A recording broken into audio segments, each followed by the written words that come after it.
চোট কাটিয়ে প্রায় ১.৫ বছরের লম্বা বিরতির পর ব্রাজিল স্কোয়াডে ফিরেছিলেন নেইমার জুনিয়র।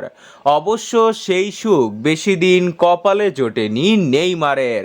ম্যাচের সপ্তাহখানেক আগে আরও একবার চোটের হানায় ছিটকে গেছেন ৩৩ বছর বয়সী এই তারকা।